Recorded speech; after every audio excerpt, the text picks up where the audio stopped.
to enter into the record a statement written by the parents of Samia Rose Stumo, who was just 24 years old when she was killed in the March 10th crash of a Boeing MAX 8 airplane while on a mission to help others with health care in low and middle income countries.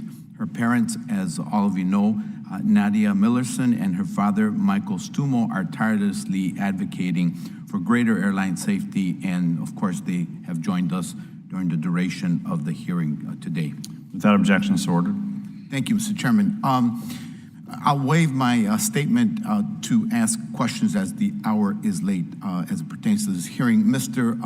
Elwell, would you please confirm that proper operation of MCAS was considered a critical or essential safety feature in your certification of Boeing 737 MAX aircraft? Yes, sir. The MCAS was certified as a critical safety product in the total certification of the aircraft.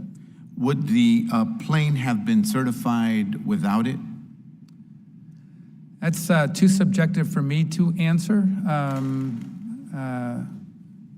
I can't give you an answer for the record on that. Mr. Lawrence? I can maybe add a little context to it. The MCAS system was installed to make sure that it was in compliance with a specific regulation and handling characteristics. So that was the method Boeing chose to meet that requirement. They would have to meet that requirement. If they didn't do it through MCAS, they would have had to meet that requirement through some other means, which could have been a structural change.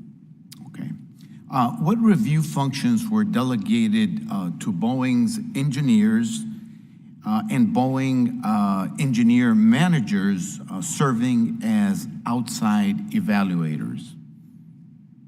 Mr. Elwell, or either one of you. Sir, could you repeat the beginning of that question? What review functions were delegated to Boeing engineers and Boeing engineers/managers serving as outside evaluators? So I'm going to defer to Earl on the specifics of that question. So I believe, sir, you're referring to the organizational delegation members who are employees of Boeing and their oversight. That's correct. And I make the distinction because Boeing, the company, not the ODA, is responsible for compliance and must show all the compliance finding.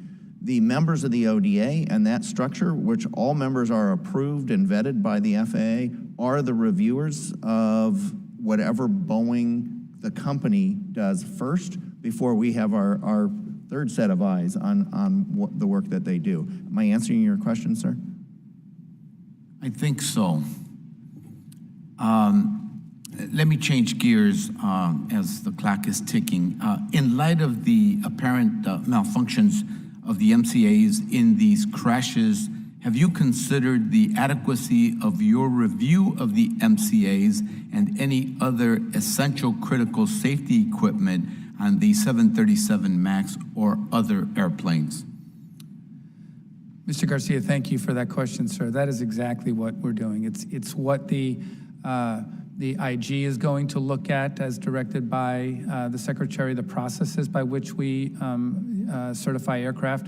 The Joint Authority Tech Review is going to look at the flight control computer system and the certification thereof. And of course, the special committee or the blue ribbon panel that is been also commissioned by the Secretary is going to look at the process that we used for certifying the MCAS 737 MAX and our certification processes writ large. Again, these are reviews and audits and investigations that, because they have been helpful in making us better, we welcome them, and we will participate to the extent that we're able and look forward to the recommendations. Thank you. And to Chairman Sumwalt, do you think that the outcome of the investigations that are ongoing will result in greater training of pilots from other countries?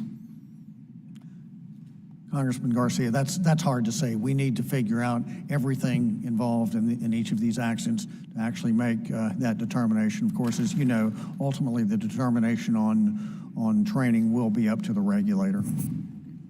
Thank you. I yield back, Mr. Chair.